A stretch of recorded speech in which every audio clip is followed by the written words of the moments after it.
베드로전서가 쓰여졌던 배경은 로마의 황제, 우리가 잘 알고 있는 네로 황제의 시기에 그리스도인들이 급격한 핍박을 당하는 시기였습니다. 많은 순교자들이 발생했고 수많은 교회들이 문을 닫게 되었고 교인들은 생명을 보존하기 위해서 숨어 다니던 그런 소망이 보이지 않는 시대였습니다. 그러한 시대 가운데에 사도는 베드로전서 또 후서를 통해서 그리스도인들이 다시 한번 주님 안에서 희망을 가지고 소망을 품고 믿음을 이어나가고 또 신앙을 담대하게 이어나가기를 소망하는 마음으로 이 서신서를 썼습니다.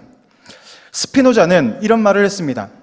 내일 지구가 멸망해도 나는 한 그루의 사과나무를 심겠다. 너무나 우리가 잘 알고 있는 말입니다. 이 말은 정해져 있는 그런 어려움 가운데에서도 소망이 없는 상황 가운데에서도 희망을 품고 살아가리라 하는 그런 다짐을 가지고 있는 말입니다. 그리스 로마 신화를 보면 제우스 신이 한 인간에게 상자를 하나 줍니다. 그리고 이 상자를 절대 열어보지 말라라고 합니다. 그런데 그 상자를 받은 사람은 견딜 수 없습니다. 그래서 병이 날 지경에 이르게 되면서 상자를 엽니다. 그랬더니 그 안에서 수많은 악과 병과 질병과 참으로 이 세상의 재앙들이 가득히 뿜어져 나왔습니다. 그리고 급히 상자를 닫았지만 이미 모든 재앙들이 다 나가버린 후였습니다. 그때 상자 안에서 어떤 소리가 들렸습니다. 그래서 이 사람은 그것을 엽니다. 그때 그 안에 있었던 것이 바로 희망입니다. 우리가 잘 알고 있는 판도라의 상자입니다. 재앙이 있고 소망이 없는 이 땅 가운데에 그래도 희망을 품고 살아가야 한다라는 그런 교훈을 가지고 있는 그런 신화적 이야기입니다. 오늘 우리는 이 시대를 살아가면서 참으로 소망이 없음을 많이 느낍니다. 과거보다 살기는 너무 좋아졌습니다. 예전에는 빨래터에서 빨래를 하고 또 이 물을 치면서 그렇게 빨래를 했는데, 얼음을 깨가면서 빨래를 했는데, 지금은 세탁기가 잘 돌아가고 또 청소를 하면 다 쓸고 닦고 해야 됐지만 지금은 로봇 청소기가 돌아가고 얼마나 편한 시대에 살고 있습니까? 그런데 그런 편한 시대에 살고 있음에도 불구하고 우리는 우리의 삶은 더욱더 우울해져 갑니다. 덜 행복하다고 합니다. 청년들은 헬조선이다 라고 이야기합니다. 소망이 없는 이 나라라고 이야기를 하고 있습니다. 왜 과학과 기술은 점점 발달하고 있지만 살기는 편해지고 있는데 왜 우리는 덜 행복해지고 있을까요? 얼마 전에 한 외국의 유명 작가가 한국을 방문했습니다. 그리고 지구상에서 가장 우울한 국가가 바로 한국이다라고 말을 합니다. 그래서 이슈가 된 그런 일들이 있습니다.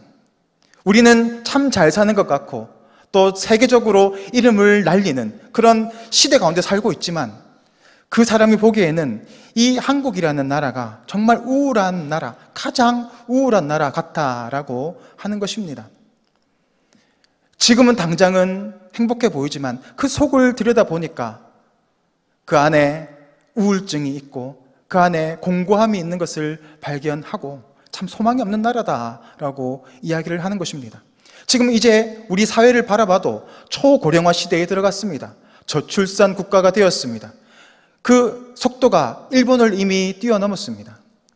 이제 우리나라는 점점 소망이 없어질 것이라고 전문가들은 이야기합니다. 과학과 기술은 발전했지만 점점 힘든 시기가 됩니다. 교회는 어떻습니까? 교회 역시도 마찬가지의 모습인 것 같습니다. 과거에 주일학교가 부흥했고 교회마다 자리가 넘쳐났고 부흥의 역사가 일어났지만 지금은 그 부흥이 점점 식어져 가고 있고 오히려 세상에서 지탄받고 있는 그런 모습들이 오늘 이 시대를 밝혀야 하는 교회의 현 주소입니다. 그런 소망이 없는 시대 가운데 우리는 살고 있습니다. 지금 외국의 유럽에 있는 교회들이 걸어갔던 그 길을 지금 한국교회가 그대로 걸어가고 있는 것입니다. 이러한 소망이 없는 시대, 이 시대에 우리는 어떠한 소망을 가지고 살아가야 할까요? 오늘 베드로는 그들이 살았던 정말 희망이 없고 소망이 없어 보이는 그 시대 가운데에서 우리가 어떻게 살아야 할지, 어떤 소망을 붙잡고 살아가야 할지를 이야기합니다. 오늘날 우리 역시도 그러한 시대를 살고 있습니다. 오늘 말씀을 통해서 사도가 우리에게 교훈하는 그런 소망이 무엇인지를 바라보면서 참으로 이 시대를 분별하며 희망 가운데, 소망 가운데 담대히 나아가시는 성도님들 되시기를 간절히 소망합니다. 오늘 사도는 그리스도인들이 부르심 받은 그 이유를 이렇게 말하고 있습니다. 베드로전서 3장 9절 말씀을 우리 다 같이 읽겠습니다. 시작. 악을 악으로 욕을 욕으로 갚지 말고 도리어 복을 빌라. 이를 위하여 너희가 부르심을 받았으니 이는 복을 이어받게 하려 하심이다 라고 이야기하고 있습니다. 우리가 부르심을 받은 그 이유를 무엇이라고 이야기하고 있습니까? 복을 빌기 위해서 우리가 부르심을 받았다라고 이야기하고 있습니다. 우리는 이 세대 가운데 살고 있습니다. 그 시대 가운데에서 오늘 우리는 하나님의 그 말씀을 가지고 하나님의 그 소망의 말씀을 전함으로 복을 빌어주고 이 시대의 관습과 이 시대의 사조를 쫓아가는 것이 아니라 하나님의 살아계신 말씀, 축복의 말씀을 전하며 살아가야 한다. 그것이 바로 오늘 사도가 우리가 부르심을 받은 그 이유라고 이야기하고 있습니다. 그렇다면 우리가 복을 빌어야 하는 대상은 누구입니까? 바로 원수입니다. 예수님은 우리를 원수를 사랑하라고 하셨고 너를 핍박하는 자를 위해서 축복하고 너를 박해하는 자를 위해서 기도하라 라고 하셨습니다. 그렇다면 이 원수가 누구입니까? 여러분 가정에 있는 그 원수가 아닙니다. 여러분의 가정에 있는 그 원수는 귀염둥이 원수입니다. 성경이 말하고 있는 이 원수는 때로는 너무 간단하게 이야기하는 것 같지만 성경이 말하는 그 원수는 어떤 원수입니까? 원수라는 말 자체가 결코 용서할 수 없다라는 뜻을 함축하고 있는 말 아니겠습니까?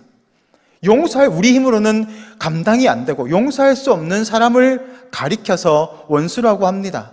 내 뒤통수를 치고 우리 가정을 망하게 하고 우리 자녀에게 해코지를 하고 우리 가정에게 큰 어려움을 주고 또 심각한 타격을 주고 때로는 생명의 위협까지도 주는 그런 사람들을 우리는 원수라고 합니다.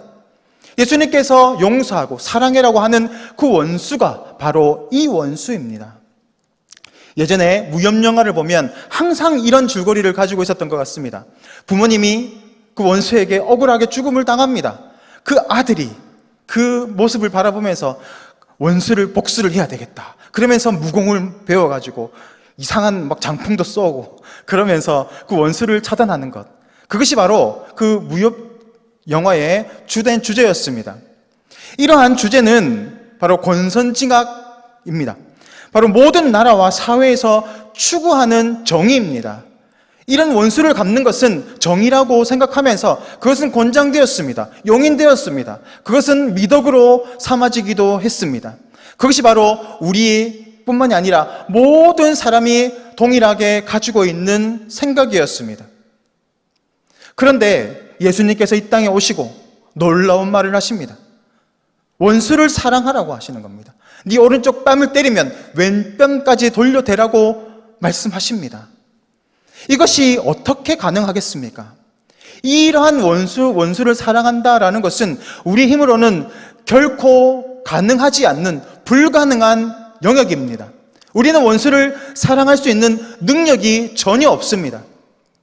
그럼에도 불구하고 예수님은 우리에게 원수를 사랑하라고 하시고 그를 축복하고 그를 위해서 복을 빌라라고 하십니다. 불가능한 미션을 주시면서 왜 우리에게 이런 짐을 주시는 걸까요? 예수님께서 우리에게 이런 명령을 하시는 것은 우리가 먼저 받아야 하는 은혜가 있다라는 것을 말씀하고 있는 것입니다. 우리가 복을 빌기 위해서, 원수를 사랑하기 위해서 먼저 받아내야 하는 것이 있습니다. 오늘 사도는 그것을 축복이다라고 말하고 있습니다. 이 축복은 바로 성도의 최종 목적지가 아닙니다. 이 축복은 세상에서 누리는 축복을 말합니다. 세상에서 우리가 공급받아야 하는 축복입니다. 이것은 최종 목적지가 아니라 바로 중간 과정이자 수단이 되고 도구가 되는 축복입니다. 그 축복을 우리가 받아 누릴 때 원수를 사랑할 수 있고 진정으로 축복할 수 있는 그런 하나님의 백성이 될 수 있다라고 말하는 것입니다. 가령 여러분이 장사를 했는데 너무 장사가 잘 됩니다. 대박이 납니다. 프랜차이즈가 세워집니다. 수많은 가게들이 세워집니다. 앉아서 돈을 긁어 모읍니다. 그래서 100억을 번다고 합시다. 그렇다면 우리는 그 돈을 어떻게 바라봐야 하겠습니까? 야, 내가 복을 받았구나. 내가 잘 먹고 잘 살아야지. 내가 누려야지가 아니라 우리는 사명을 바라봐야 합니다. 왜 하나님 나에게 이런 큰 돈을 벌게 하셨을까? 성공하게 하셨을까? 하나님은 나를 위해서 사용하라고 하시는구나 라고 우리는 생각해야 할 줄 믿습니다. 표정이 조금 어두워지시는 것 같습니다. 하나님께서는 우리에게 사명을 주실 때 감당할 수 있는 그런 힘을 주십니다. 그게 바로 축복입니다. 요셉에게도 비전을 주셨습니다. 그래서 이 비전을 가지고 요셉은 참으로 어려운 시간을 끝까지 그 비전을 붙잡고 견뎌냅니다. 그때 요셉이 받았던 그 비전이 이루어지기 시작하지 않습니까? 결국 애굽의 총리가 되는 그런 축복을 받습니다. 그런데 이것이 최종 목적지가 아니다라는 것입니다. 요셉이 받았던 그 은혜는 마지막 목적지를 가기 위한 과정입니다. 진짜 목적지는 어디에 있습니까? 하나님의 뜻은 어디에 있습니까? 바로 애굽으로 이주하면서 이스라엘이 형성되는 것, 그리고 그 이스라엘 민족이 형성이 되고 출애굽하는 그 결과를 지향하고 있는 것입니다. 하나님이 원하시는 최종 목적지가 있습니다. 그것을 이루기 위해서 우리에게 먼저 은혜를 베풀어 가시는 것을 우리는 기억해야 합니다. 성경을 보면 달란트 비유가 나옵니다. 10달란트, 5달란트, 5달란트, 2달란트, 1달란트. 그런데 성경이 그 달란트를 받은 것에 대해서 축복이라고 전혀 이야기하지 않습니다. 우리가 잘 알다시피 달란트는 매우 큰 돈입니다. 그런 큰 돈을 받았음에도 불구하고 성경은 그것을 축복이라고 이야기하지 않습니다. 오히려 그것을 가지고 장사를 해서 돈을 벌어서 이윤을 내야 하는 그런 사명으로 그리고 있습니다. 그리고 제 종들이 그 달란트를 가지고 돈을 벌어서 이익을 냈을 때, 주인에게 갖다 드렸을 때, 그제서야 주인은 무엇이라고 이야기합니까? 너는 착하고 충성된 종아, 잘하였도다 이야기하면서 주인의 즐거움에 참여할지어다 라고 말합니다. 이것이 바로 진정한 축복의 모습입니다. 그 축복을 이루기 위해서 준비해야 하는 과정, 그것이 바로 달란트인 것입니다. 예수님은 70인의 제자들을 파송하면서 그냥 보내지 않으셨습니다. 사명을 맡기시면서 그냥 보내신 것이 아니라 귀신을 쫓는 권능을 주셨고 병을 고치는 능력을 주셨고 복음을 가르쳐서 보냈습니다. 그렇게 나아갈 때 귀신들이 떠나가고 그들을 붙잡고 있는 저주들이 끊어지고 병을 치유받고 회복되는 그런 은혜를 경험하게 하셨던 것입니다. 예수님께서 부활하실 때도 마찬가지입니다. 제자들에게 사명을 주십니다. 그리고 이 사명을 가지고 너는 열방을 향해서 복음을 전해라. 예루살렘과 유다와 사마리아와 땅 끝까지 복음을 전하라 라는 사명을 주시기 이전에 먼저 요구하시는 것이 있었는데 그것이 무엇입니까? 성령이 너희에게 임하시면이었습니다. 그러니까 우리가 사명을 감당하기 위해서 예수님은 먼저 성령의 충만함을 받아야 한다라고 말씀하시면서 성령을 기다리면서 간구하고 기도하라라고 하셨지 않습니까?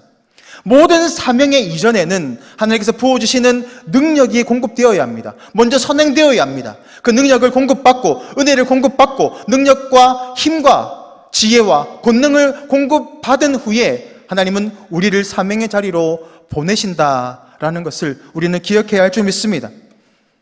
우리의 사명의 자리도 마찬가지입니다. 우리의 직분이 있습니까? 여러분이 맡고 있는 그런 파트들이 있습니까? 교사로, 찬양대로, 찬양팀으로, 차량 봉사로 여러 가지 모양으로 우리에게 맡겨진 사명들이 있습니다.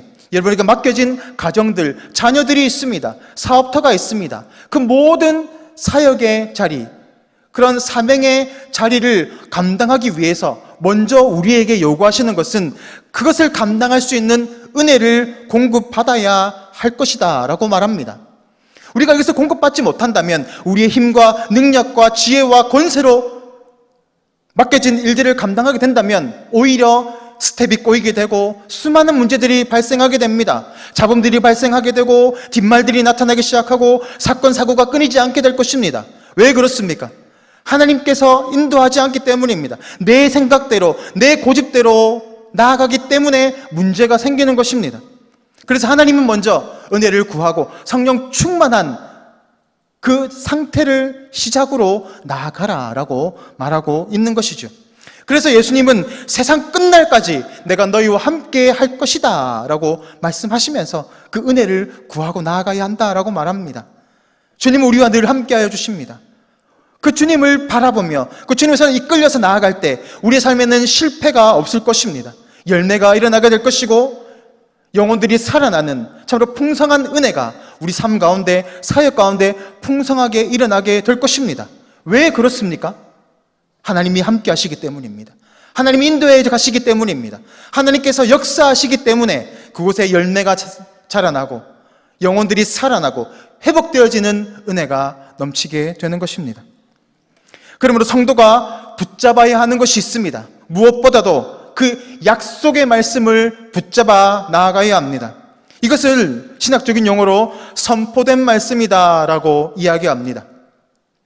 수많은 말씀들이 나열되어 있습니다. 그렇지만 그 말씀이 나의 말씀이 아닙니다. 그렇지만 믿음으로 내가 반응하고 나에게 주시는 말씀으로 우리가 믿음으로 반응하고 그것을 붙잡으면, 그것을 믿음으로 수납하면 그것은 나에게 선포된 말씀이 됩니다. 베드로가 무리를 걷습니다. 베드로의 능력으로 걷었습니까? 그렇지 않습니다. 베드로가 예수님께 요청합니다. 주님, 나를 무리로 걷게 해주십시오. 주님 있는 곳으로 나오게 하십시오 라고 요청했을 때 예수님은 한마디 말씀하십니다. 오라. 그 말씀에 의지해서 베드로는 무리를 걷기 시작한 것입니다. 그것이 바로 선포된 말씀, 약속의 말씀입니다. 그 약속의 말씀을 붙잡으면 하나님은 우리의 삶을 통하여서 역사하시고 우리의 순종을 통하여서 열매를 맺어 가십니다. 오늘 우리가 붙잡아야 하는 것이 바로 이것입니다. 하나님 나에게 약속하신 말씀, 나에게 믿음으로 붙잡아야 할 말씀을 오늘도 우리가 간구하고 구해야 한다는 것입니다. 그렇게 우리가 그 말씀을 가지고, 그 은혜를 가지고, 그 능력을 가지고 나아갈 때 우리에게 맡겨진 사명의 자리를, 우리의 가정들, 우리의 자녀들, 우리가 맡고 있는 수많은 그 자리들을 넉넉히 감당하며 나아갈 수 있게 될 것이다 라고 말하는 것입니다. 오늘 사도는 우리에게 먼저 복이 필요하다, 축복을 빌기 위해서는 먼저 우리에게 수반되는 복이 필요하다라고 말합니다. 그 8절에 이렇게 기록되어 있습니다. 8절 말씀입니다. 마지막으로 말하노니 너희가 다 마음을 같이하여 동정하며 형제를 사랑하며 불쌍히 여기며 겸손하며 라고 이야기합니다. 이것은 5가지의 복을 이야기하고 있습니다. 첫 번째는 마음을 같이하는 것입니다. 두 번째는 동정하는 것입니다. 이 동정은 자비를 말합니다. 세 번째, 형제를 사랑하는 그 사랑의 사랑. 네 번째, 불쌍히 여기는 것, 긍휼의 마음입니다. 5번째는 겸손함입니다. 이 5가지를 통해서 우리가 축복을 빌고 그 가운데 나아가야 할 것이다 라고 말하고 있습니다. 이 5가지의 도구, 이 5가지의 은혜, 이 축복들을 아우르는 한 가지 복이 있습니다. 그것이 무엇일까요? 이 5가지 중에서 이 4가지를 아우를 수 있는 복, 그것은 바로 마음을 같이 한다 하는 것입니다.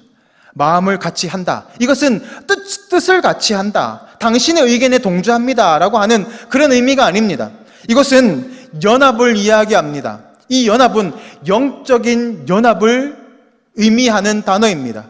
그러니까 바로 예수 그리스도의 그 은혜와 그 예수님의 그 마음, 마음과 하나 되는 것을 뜻하는 것입니다. 그래서 빌립보서 2장 5절 말씀에 이렇게 기록됩니다. 너희 안에 이 마음을 품으라. 곧 그리스도 예수의 마음이니. 우리가 하나 되어야 하는 마음, 연합되어야 하는 그 마음은 어떤 것입니까? 바로 예수 그리스도의 마음과 하나 되는 것입니다. 예수님이 내 마음 가운데 하나 될 때 내 생각이 죽어지고 나는 죽어지고 예수님께서 내 안에 살아나고 예수님의 그 은혜가, 예수님의 그 사랑의 마음이 우리 가운데 흘러나오는 것입니다. 그래서 예수님의 풍성하신 자비가 우리 가운데 흘러나오고 예수님의 그 사랑이 우리 가운데 넘쳐 흐르기 시작합니다. 이전에 사랑할 수 없었던 그 원수를 사랑할 수 있는 그런 마음들이 우리 가운데 어느 순간부터 흘러나오는 것입니다. 손양원 목사님이 자신의 아들 둘을 죽였던 그 사람을 어떻게 자신의 양자로 삼을 수 있었겠습니까? 손양원 목사님의 사랑이 대단하기 때문일까요? 결코 그렇지 않을 것입니다. 손양원 목사님 마음에 어떤 마음이 있었기 때문일까요? 바로 이 예수님의 마음이 하나 되었기 때문에 예수님의 마음으로 자신의 자식을 죽였던 그 원수를 사랑하는 사랑을 넘어서 자신의 아들로 양자 삼는 그런 하나님의 사랑의 모습으로 나아가지 않습니까? 우리가 예수님의 마음과 연합되어 나아갈 때 우리의 모습 가운데에서도 이러한 놀라운 변화가 일어나게 될 것이다 라고 사도는 이야기하고 있는 것입니다. 그러므로 우리 가운데 예수가 예수님의 마음과 하나 되고 연합되어 일어날 때 우리 가운데 긍휼이 일어나고 자비가 일어나고 예수님의 그 겸손하신 모습이 우리 가운데 흘러나게 되는 것입니다. 내 의지가 아니라 내 생각이 아니라 내 능력이 아니라 내 속에 계신 예수님의 그 능력이 나의 삶을 통해서 흘러나오는 것입니다. 그것이 바로 우리가 이 세상을 정복하고 다스려 나아가는 그런 하나님의 그 형상을 회복하는 모습인 줄 믿습니다. 그러므로 오늘 우리가 구해야 할 것은 무엇입니까? 바로 예수님의 마음을 내 가운데 부어주십시오. 나의 정력과 나의 욕심과 나의 이 죄성에 있는 마음들은 다 무너지게 하시고 오직 예수님의 마음이 내 가운데 살아나서 내 가운데 예수님이 살아나고 예수님의 사랑이 살아나고 긍휼과 자비, 겸손의 그 모습들이 살아나기를 간구하며 나아가야 할 줄 믿습니다. 그러므로 우리가 오늘 구해야 하는 것이 바로 이것입니다. 오늘 어거스틴은 우리의 인간의 상태를 전적인 무능의 상태라고 말하고 있습니다. 우리는 아무것도 할 수 없다는 것입니다. 이 무능이라는 것은 우리가 아무것도 들 수 없고 할 수 없다, 그것이 아닙니다. 하나님께서 원하시는 그 선을 행할 수 있는 능력이 전무하다라는 것입니다. 우리가 아무리 선을 행하고 우리가 아무리 구제를 하고 할지라도 우리 가운데 그 예수님의 사랑이 없기 때문에 우리에게는 그런 온전한 사랑을 이루어갈 수 없다. 그것이 바로 고린도전서 13장의 주제이기도 한 것입니다. 내 몸을 불살에게 내어줄지라도 내가 가진 모든 것을 다 줄지라도 이 사랑, 바로 아가페의 사랑, 예수님의 그 사랑이 내 가운데 없다면 우리가 하는 모든 선행은 다 거짓이고 우리가 하는 모든 착한 일은 다 무효다는 것입니다. 왜 그렇습니까? 나의 만족 때문에 구하는 것, 남에게 인정받기 위해서 선행을 행하는 것, 그것이 다 숨어있기 때문입니다. 하나님의 불꽃과 같은 눈동자로 우리를 바라보실 때 우리 속에 있는 의도를 다 파악하고 있습니다. 네 만족 때문에 착한 일 하는 거지, 남들한테 인정받기 위해서 열심히 하는 거지, 하나님은 다 알고 계십니다. 그렇지만 우리 가운데 이 예수님의 마음이 부어진다면 전적인 무능이 아니라 하는 것마다 영혼이 살아나고 하는 것마다 하나님의 능력이 일어나고 영광이 나타나는 놀라운 은혜가 우리 가운데 있게 될 줄 믿습니다. 그래서 오늘도 우리가 예수님의 마음 가운데 그 은혜를 공급받고 그 축복의 삶을 살아가게 되면 우리를 통해서 참으로 이 땅이, 하나님의 나라가 이루어지게 되는 것입니다. 천국은 우리가 죽어서 가는 곳이기도 하지만 이 땅에서도 경험할 수 있습니다. 하나님의 나라가 임할 때, 하나님의 은혜가 임할 때, 하나님께서 그 자리 가운데 함께 하실 때 우리 삶을 통하여서 천국이 나타납니다. 그래서 우리가 가는 곳곳마다 절망에 있는 영혼들이 살아나고 자살하고자 하는 영혼들이 돌이켜서 다시 한번 하나님의 은혜 가운데 나와 회복되는 그런 역사들이 지금 이 시대에도 얼마나 많이 일어나고 있는지 모릅니다. 오늘도 하나님이 찾고 계신 사람은 바로 하나님의 그 마음을 소유하고 그 은혜를 소유하고 그런 축복된 인생으로 살아가는 한 사람을 찾고 계신 줄 믿습니다. 오늘 그래서 사도는 생명을 사랑하고 좋은 날 보기를 원하는 자는 어떻게 해야 하는가? 바로 축복의 말을 많이 해야 한다라고 말하고 있습니다. 이 축복의 말이 무엇입니까? 내 의지로 하는 축복이 아니지 않습니까? 내 속에 있는 그리스도의 영, 성령의 충만함을 통하여 흘러나오는 이 축복의 말, 비전의 말, 살리는 말, 회복의 말들이 우리를 입술을 통하여 나아갈 때 이 세상이 변화되고 회복되어지는 것입니다. 그리고 우리 속에 있는 악한 말들, 판단하고 정죄하고 비난하는 죽이는 말들이 끊어지게 될 줄 믿습니다. 끊어내야지, 안 해야지, 그것으로 되지 않습니다. 은혜가 채워지면 또 채워주고 부어지면 또 넘어지면 또 채우고 또 채워가면 어느 순간 우리 가운데 악한 말들이 사라지고 부정적인 말들이 사라지고 저주의 말들이 사라지게 될 것입니다. 오늘 하나님의 눈이 바라보고 있는 사람은 의인입니다. 그 의인은 바로 예수님의 마음을 소유하고 그의 비전을 품고 그의 말씀의 뜻대로 살아가는 사람인 줄 믿습니다. 오늘 우리가 그런 은혜를 구하며 나아가기를 원합니다. 주님, 오늘도 주님 마음을 우리 가운데 부어주셔서 가는 곳마다 주님의 사랑이 흘러넘치게 하시고 가는 곳마다 그 주님의 사랑이, 주님의 그 평안이 우리를 통하여서 역사하는 그런 은혜가 있게 해달라고 날마다 구하며 나아가야 할 줄 믿습니다. 이 시간 다 같이 기도하겠습니다. 우리의 힘과 능력이 되시는 하나님 아버지, 우리는 참으로 소망이 없습니다. 우리 속에 있는 착한 행실이라는 것은 때때로 가려져 있는, 악으로 가려져 있는 선일 뿐인 줄 믿습니다. 오늘 우리 말씀의 빛이 우리 가운데 비춰졌고 우리에게는 소망이 없음을 다시 한번 바라보며 하늘의 은혜를 구하고 예수님의 그 마음을 통하여서 성령의 충만함을 통하여서 오늘도 한 선을 행하며 의인의 자리로 나아갈 수 있는 복된 인생으로 살아갈 수 있도록 주님 역사하여 주시옵소서. 지금도 살아계셔서 역사하시는 주 예수 그리스도 이름으로 간절히 기도드리옵나이다. 아멘.